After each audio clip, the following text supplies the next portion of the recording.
Imagine you go to the gym. You're excited to get a great aerobic workout. Whether it's long distance or perhaps interval training, you see a bike. You say to yourself, the body isn't meant to bend over and ride a bike. So you head to the stair climber, and it looks okay, but you know that the body is designed to climb and crawl. Frustrated by the total lack of innovation in the gym, you say to yourself, there has to be a better way. What if I could reimagine what it means to be a climber and how to get a powerful workout without working on a 1980s machine, without having to travel to Pikes Peak? What if that mountain was in your gym, or even better, in the convenience of your home? So you say to yourself once again, your world is fast and efficient. Why isn't my workout? Welcome to A Climb to the Top, Stories of Transformation on Talk Radio 77 WABC. Avrum is a serial entrepreneur. Prior to the invention of this wonderful machine called Climber, he actually started in response to the demand of trying to find decent snacks for his dog. He and his wife started a company called Best Bully Sticks, which was the name of the product he fed to his dog. He then bought and closed a triathlon event company, given his love for triathlons, moved to Denver, opened up a gym called Rise Nation, and all of a sudden, is this where the aha moment occurred, Avrum, where I think I can do something else with what I've learned about being an entrepreneur and how I can find a decent workout in the gym? That's exactly what it was. It was just kind of very organic and happened in a natural way from, as you say, moving to Colorado, trying to identify, what my next journey would be, and launching some of the Rise Nation gyms here in Colorado, and kind of organically realized, wow, there's a tremendous need here for innovation, and there's a huge opportunity to really share this with the world in a much broader way. Did you have that entrepreneurial mindset, or did it develop along the way? I'm a first-generation American, the son of two immigrants who instilled a very hard work ethic. Lauren, who's my wife, and I had a dog prior to having kids, as most of us, look at a pet as a trial run, and realize there, kind of again, that aha moment that, hey, there's a really big need in the market for something that we didn't feel like was present, at least manifested in the form that we envisioned it.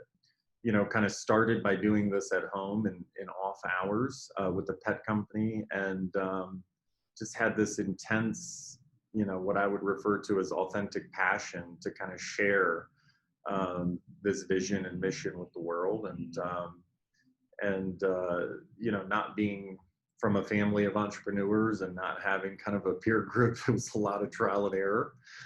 In addition to the successes, walk us through the challenges you faced on your climb to the top of that pet food company. Yeah, wow. Starting with the formation of the company, I'd never started a business. I wasn't very well capitalized. I didn't know how to build a website. I wasn't familiar with all the techniques in terms of bringing consumers into the website, be it we had just a tremendous amount of challenge in learning, right? And making mistakes along the way. It was really everything, because we didn't have a playbook. And it was a big leap of faith to kind of, take what we had been able to save over our lifetime to that point, and really make a run of it. But the challenges were immense from the amount of work required, because it's easy to talk about things, it's easy to create ideas, and then to execute them, I think, is the really tricky part, and where a lot of mistakes can happen, and we made many of them. What is cool about this story, though, you did it in the height of a time when everyone told us we were heading into the Great Depression. I would imagine what your peers, your family, your friends, they all said, what are you, nuts or not? Absolutely. Even those closest to me, wife included. Certainly my biggest critics were my parents, and they, Right. hey, you finally made it. You've got a business degree. You're at a great company. You're making a wonderful salary. You've got benefits. What are you thinking? And More like, what's the matter with you? yeah, exactly. Like, hey, do you need to, is everything okay, mentally? Right. Where's the screw? It's loose. I gotta fix it.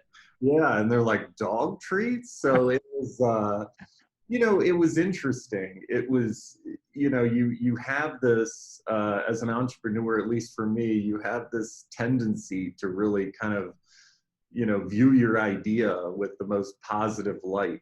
So processing criticism from other people is very impactful, at least for me early on, and really did make me second guess myself a little bit, because people are like, wow, at this time. But we just, it's hard to explain in a life when you just kind of know that what you're doing is better than and of service to other people and their pets, which they treat like their family members. And I just believe that there was a lot of people, and there were out there in the U.S. like us, that were saying, hey, maybe I'm not going to go out to fancy dinners as much anymore, but I'm going to spend more time at home, and I'm going to be spending time with my dog and getting joy that way, and focused on kind of creating a more natural animal nutrition, if you will, for treating their pets was also important to our customers, who eventually became our biggest source of advocacy, and led, in my opinion, in part to the majority of our early successes. But what we had were impassioned consumers that really believed in this kind of organic, authentic mission, and they shared that with people.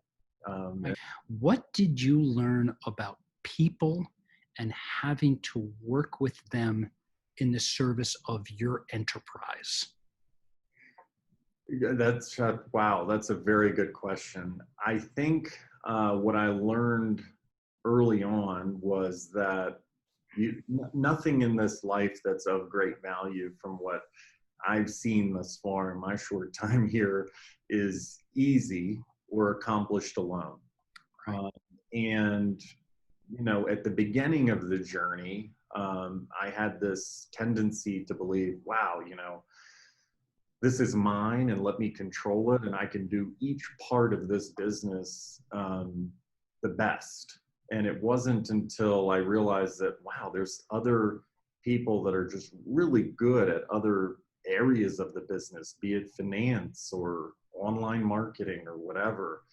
And I refer to that fondly as kind of a piece of the entrepreneurial journey is letting go, right? And understanding that in order to achieve, higher levels of success, it's all about the people. And the people that are typically attracted to businesses like that and businesses like Climber were people that also were very interested in the mission and the vision of the business. And it created this incredibly passionate team of people that I felt were unstoppable, and we were able to achieve just tremendous success, because it wasn't about time, right? It wasn't about, hey, my job is this or my job is that. It was about this shared mission and vision to create something very special, that we could all have a unique part in. And so, to your question, I think it's, the learning is, just having the ability to understand that you can be successful to a certain degree with just an idea or just something that, you believe in, but when it impassions people, right? And when it's truly authentic, you tend to attract, or at least I believe you attract, this incredible amount of energy. And it's a competitive force. What did you know about the invention of a climbing machine, and why did you decide to do it? Again, I think what's fascinating, it's a very analogous, albeit highly different industry and different concept altogether, but it was born from an authentic need to create something different to an existing, structure or paradigm, if you will, of what people are supposed to feed their animals or people are supposed to use as tools to work out on. And I really do look through the lens of authenticity and saying, whatever I do, whether it's a restaurant or a triathlon company or a pet treat company or financial services or whatever, it's got to have that authenticity to it. And after exploring every type of fitness equipment, be it a treadmill, a bicycle, a rower, and those are probably the top three when we think about the world of fitness today. I just felt like biomechanically, right, that the human body was not made to move in many of those ways, and certainly not as efficient as it could be, and as efficacious as it is. And so was fortunate enough to partner with a wonderful company called Rise Nation and launch some of these climbing studios in the state of Colorado. And we have 3 open today. And the tool that we were using to create our revenue and create this experience just didn't seem like it was very approachable. It didn't seem as technologically advanced as it could be. It didn't give the information that we were looking for. It didn't have the right form factor. And so, never set out to create a new climber, right? And I think, that's an important point in an entrepreneur's journey. It came from a real authentic need to say, wow, not only do I believe climbing is kind of the most primal movement that a man or woman can make, because every doctor that I've ever talked to says, hey, keep your kids crawling as long as you can, because not only is it the most efficient movement that we have as humans, but it's also the most primal and neurologically beneficial. Through, organically, that the tool that we were using to create the experience just didn't feel quite right. Right? I loved the modality of climbing. I love the natural primal movement of it. I love the neurological benefit of it, the safety aspect of it. What I didn't love was what the offering was to share that with the world. And so that was the genesis of saying, here's a real business need in an existing business and a significant opportunity, frankly, to share this beautiful modality with the world in a much more modern, intentional way. You're listening to A Climb to the Top, Stories of Transformation on Talk Radio 77 WABC. I'm Chuck Garcia. My guest this evening is Avrum Elmakis. This was 2017, so our listeners know the sequence. Yeah, so, first became familiar with Rise Nation in 2018 and started the process of building out the gyms and launching them in 2019 and 2020. And then started the journey with Climber in December of 2018. And how did you first, the climber in me thanks you for bringing in, because while I spend a lot of time in the gym, I spend no time on climbing machines. I don't find them useful, but I miss, if I'm not on a mountain, the actual act of climbing. So all of us in the climbing community are grateful. You're actually, I think, the first one, at least that we can tell, that is coming out with something that replicates, climbing. Sure. There's an existing piece of equipment out there. It's just a very old, in my opinion, antiquated, approachable, machine. And for me, it was, wow, not only am I spending a lot of money on this, right? But, there's got to be a better way. and there's got to be a way to share this authentically with the rest of the world. But let's switch the focus then. You're here at this point. I'm going to build something. I think there's a need for this. To our listeners who are all thinking about the foundation and formation of their own company, bring in the elements of the origin, who you brought in, and how you grew this to where it is today. And then we can determine where it is and where you want it to go. Sure. So it starts with the vision, right? It starts with identifying a need and being able to say, not only would this be of great utility to me, but I think it would be of great utility to many others, right? Whether they're using it as a business tool to further create revenue for their businesses, or whether they're chasing efficiency or safety for the human body, right? So that vision kind of came in early December of 2018, and again, it was interesting because, like I said, it was never meant to be this vision, and I just thought, wow, what's the first step? Let me take some of the things in my mind's eye and hire a design engineer to kind of take that vision of what something could be and what it could look like and put it in, on art boards, if you will, so that we could evaluate, wow, what could it be? So that was the genesis. And then from there, it's moving into the prototyping phase and saying, okay, would this work?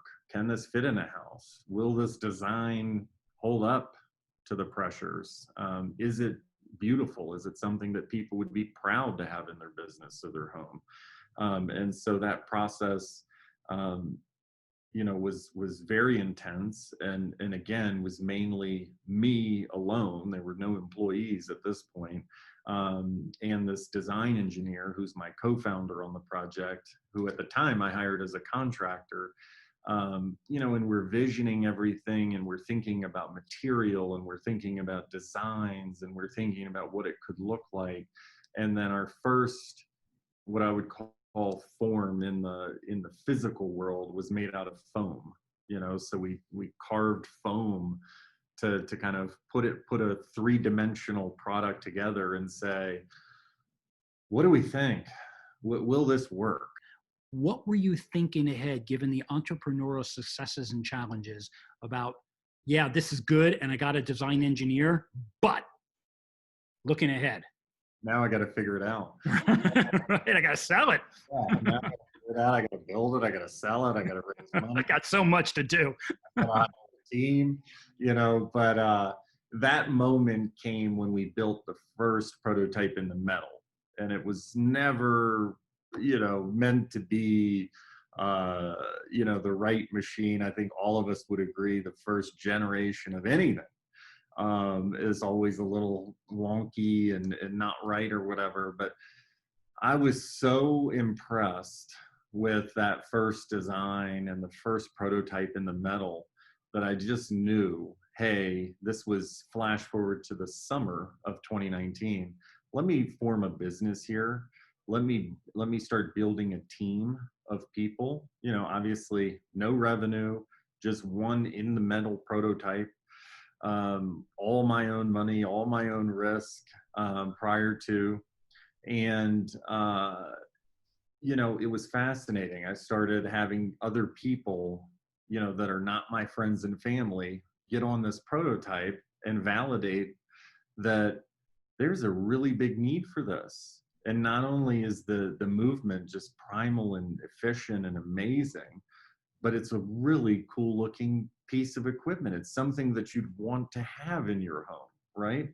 And if anybody out there is like me, I have a home gym and everything's kind of tucked away, and I've got this big treadmill, and it's, kind of, big and bulky, and it's not something that I would have in my living room or my bedroom. It's not something I would want to show off to other people.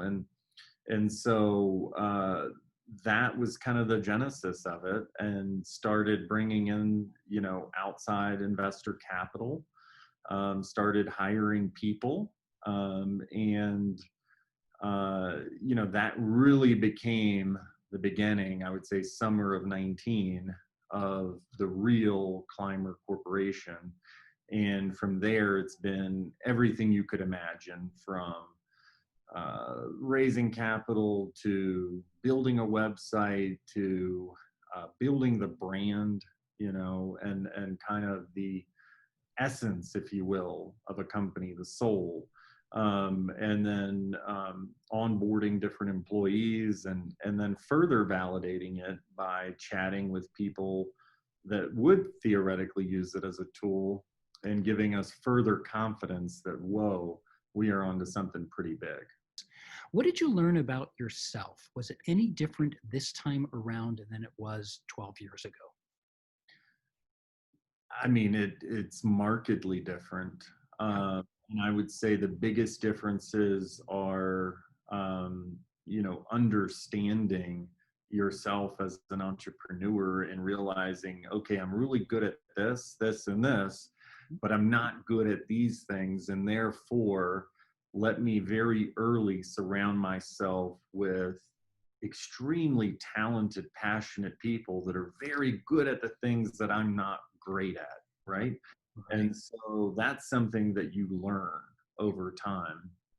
And that's what I call just kind of letting go and saying, okay, I'm not the smartest at every possible thing out there. Yeah. Let me partner with experts, and let me bring in this kind of impassioned group of people. That coupled with, the first time around, it was my life savings and a line of credit on my American Express card. Because people were like, whoa, this guy might be onto something. We want to kind of go along for the ride with him. Right. And so access to capital was a big difference, right? And then, just really understanding business scale at a different level. It's different when you start from zero and grow to 10 million for your first time, or $20 million, or 30 million, or even $500,000 for that matter, in a company. But being able to understand, what the end is at the beginning is of immense value. And again, something that you must experience. It's not really taught. Did you think about those changes in behaviors? And you could build a great machine, but now you're asking to provoke change in the way they think about it. How did you approach that personal decision aspect of everyone in that gym? And it's very analogous back to the pet company. I just believe it's better. It's better for the body. It's more efficient for the time. Right. And it's authentic in its truth. And one of the things I always say is, you have to kind of live in the light, if you will, and you have to be honest with yourself, right? And say, okay, is this really better than a treadmill? Does it take up less space? Is it safer for the body? And can I convey those precepts, those individual pieces of what makes climbers so special to people in a very primal way, right? And that's kind of what we did with the pet company. It was saying, look, out in the marketplace today, your options are fairly limited. They're shoes that are made in a machine by a company in a factory that have, 25 different ingredients, right? It doesn't make sense. If I could change and offer the same utility for my family member with one ingredient, right? And so to me, when I think about this business of fitness equipment and gyms, and then back to the people that utilize this equipment for everything from rehab to weight loss to stress relief, or whatever it be, the existing offering is wrong. In the time that we have, let me just say to our listening audience, you're listening to A Climb to the Top, Stories of Transformation on Talk Radio 77 WABC. My guest is Avrum Elmakis. We are going to close on the radio show in just a minute or so. And for those that want the full uncut edition, you can switch to my YouTube channel right now. You can also archive us on chuckgarcia.com on the Talk Radio 77 WABC tab. Avrum, I would like to finish, at least in this particular portion, is you talked about in an interview with the Virginia Council in 2016, you made a very important point to other entrepreneurs about checking your horizon and honoring your original intent. What did you mean by that? And let's leave that as the call to action for this portion of the radio show for the budding entrepreneurs. What does that mean, and how important is it that you do this as a matter of discipline? You know, I think in practice, the more emotionless you can be around a business, at least in terms of your own ego, the more success you could potentially have. And so it's consistently being able to go back to the intention of, why am I doing this? What do I hope to achieve? And what change can I manifest in the world of service to other people, right? It can't be for money. It can't be for name or fame, you know, and being able to, you know, do that emotionally, you know, and checking that at various points in the business and making sure that you're true to that, I think is an invaluable lesson that I've learned, and something that, you know, we take very seriously at Climber in terms of what we hope to do as we change the world of fitness. Indeed. Well, Avrum, thank you very much for your time. I really appreciate you coming on to Talk Radio 77 WABC. To our listeners, I hope and I trust that you got a lot out of this. Avrum, where can they find you? Yeah, so we have a wealth of information on climber.com, no vowels, so CLMBR.com. And that's just you know, you can see our social media and everything there, but it's just a tremendous amount of information about who we are as a business and what this machine is and how to use it. And when can they expect to see Climber in the gyms or even for purchase to bring into their homes? So we're accepting pre-orders now with a completely refundable deposit. So there's really no risk, but we intend to start shipping our first units in November, December of this year in 2020, and really have our, you know, big full year of production and sales in 2021. So we hope that you'll take advantage. Well, we wish you and your organization the very best. Thank you very much for coming on to this show. It was a pleasure. My pleasure, Chuck. Thank you. Let's talk about many of my engineering students are budding entrepreneurs. So to them, this is cool. There's an invention, something they can get their hands on. Yeah. But they don't know about scale, about communicating, about collaborating. I'd like to spend a little bit of time on the soft skills. So we have an idea for a machine. Mm-hmm. How many people in your organization? Today we have 7 full-time staff, and then a lot of adjunct companies that help with everything from intellectual property to brand work to PR. Okay, let's talk about your culture then. If somebody comes into Avrum's venture, forget the machine, what can they expect? Fun. Good. High energy, passion, and a lot of talent, you know, that is not constrained. Right? There's no manual. I don't hand anyone, whether they be in finance or web, a 19-page booklet on here's what you do every day, right? So it's here's what not to do in the compliance manual. Be sure to sign it by noon on your first day. That's what you do in the financial industry. Yes, yes.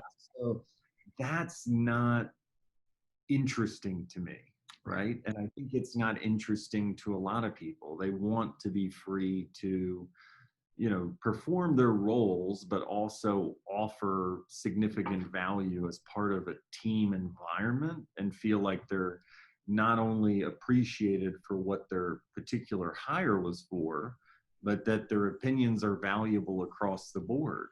And Right. I think so many times in the businesses that I walk into, whether they be large or small, you've got such siloed definitions of this is the finance team, this is the marketing team, this is the tech team, right? And I think, that there's value in having specificity in role, but I think there's just a tremendous amount of culture and fun built in these dynamic teams where the financial person gets asked, well, do you like this logo or not? Right. I think whether, you're making a true consensus-based decision based on that feedback or not, the value of really being authentic and caring Right. what their opinion is something that you can smell in the air here and smell in the air of young, dynamic businesses that are setting out to change the world. And did you feel in the pet food company, you must have brought a similar sentiment? It's still you, but you're 12 years smarter. So Yeah. to speak. The values didn't change. The values didn't change. It was taking care of people. It was being authentic to the promise of the product and the service to the dog, who's a family member and their parent. Same thing here. We're stewards of,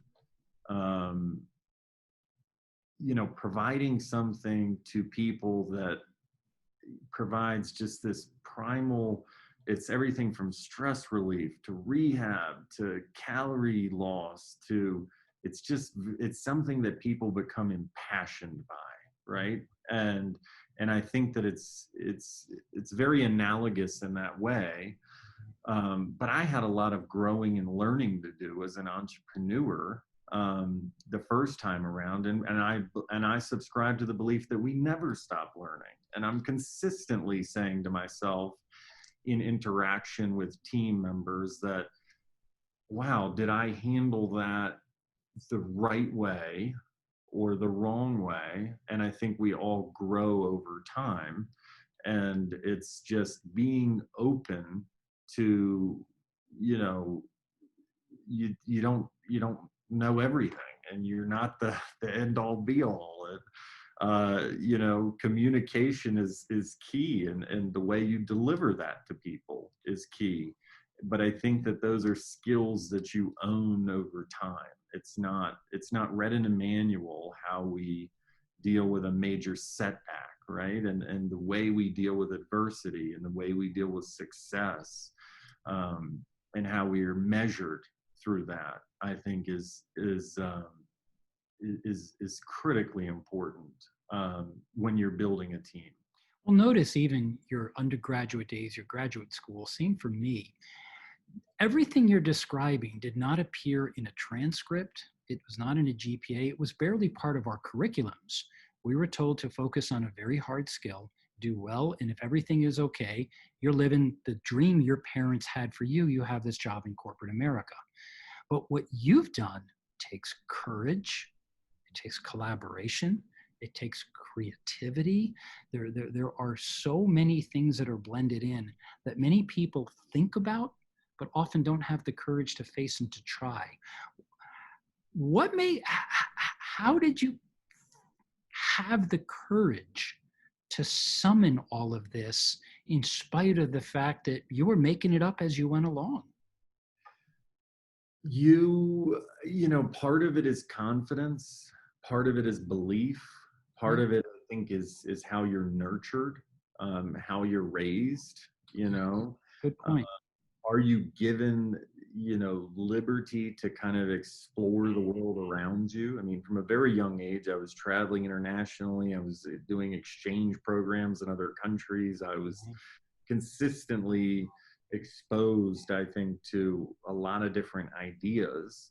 But boy, is it tricky and it's risky, and there's a lot of emotion involved in deciding to jump off that diving board into the deep end of the pool and not knowing if you're going to be able to tread water enough. And Well, I feel your pain. you can't teach it. So that what I always say to people when I'm speaking or I'm talking to young entrepreneurs is, you know, as you move towards your journey of departing something, I always find it's best to start, like I started the first company while I had a job, right? So there was some level of security there, you know, and then there's a, you know, there's a little bit more success and there's a little bit more success and you're able to become more confident in your decision.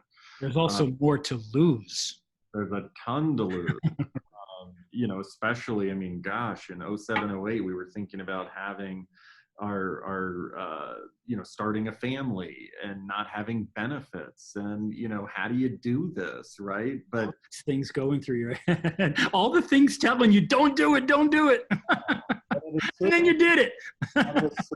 Point, you know, if you, and I always go back to this, when I was a young man, I was 13 and I started working as a dishwasher in a retirement community across from the neighborhood that I lived. And in my interviews, and these folks were successful older people that were kind of, you know, done, right? They were retired, they were done. But in my experience, there were two defining factors, right?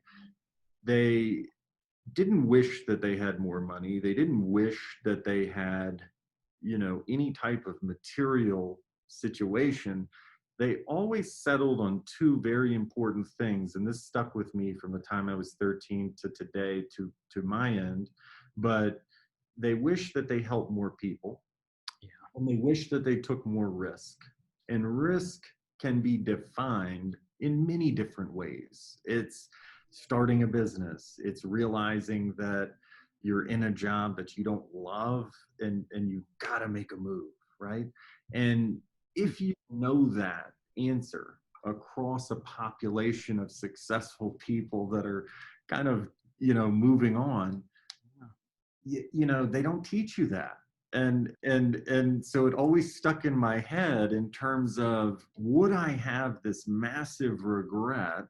And so my life has been spent really looking at the lenses that were given to me early on through my own experience, right? So that's the intellect. It's not intelligence that we learn in schools. Can I manifest that in my life, you know, in real time, right? And so you can start small, right? You can take a little risk and say, wow, you know, let me try this. And then you graduate all the way to, I'm going to quit my job. I'm going to figure out how to have a All the baby. way. I'm going to climb that mountain. You know, I'm going to take out a loan on my credit card. I'm going to do all these things, but Been there. I didn't do it, right? How would that make me feel? And I think it's easier when you're younger. At least I felt it was for me, because I didn't have the 4 children I have today and the responsibilities that I have today. But I always use that example and always share that with people, that that was a truth that I felt was a learning through my life, and realized, let me live it and manifest it as I move forward today. That's fantastic. I love that. At A Climb to the Top, our producing partners, radio, the television show, what we came, whether we stated it or not, we wake up every day in the service of someone else's success. That's what we do. That's the reason we do it. You then have 2 really cool experiences, many experiences, but at first, you woke up every day in 2008 and 9 in the service of someone's pet, which the pets are children. That's how important they are. And here you are, 11, 12 years later, you are waking up every day in the service of somebody's good health. There's no higher calling than that, because we know in COVID, the nurses, the doctors, God bless them for doing that. Mm-hmm. But as we go on about the day-to-day things, we want to go to the gym, we go to work, we go to our families. That's most of life in the world. You are blessed to be able to do that. And I am blessed that you have come onto this show to discuss what you do every day in the service of someone else's health. So thank you, Avrum. I really appreciate that. My absolute pleasure. It's, you want to wake up every day loving what you do. Yeah. And I think, I think it's an added bonus when you know that you can do it authentically for the benefit of other people. Indeed. Well, I love that you're speaking to senior citizens that have two regrets: the service of others. Why didn't I take more risks? And if there isn't a better example of a call to action in my 32 radio shows that I've done so far, that's about as good as I've heard, because it's so simple and accessible, yet it's from the heart. It's not, I could have been a better mathematician. I could have been a better this. I could have been a better that. Forget that. It's what did I do in the service of others, and could I have climbed a bigger mountain? Yeah. Which they had.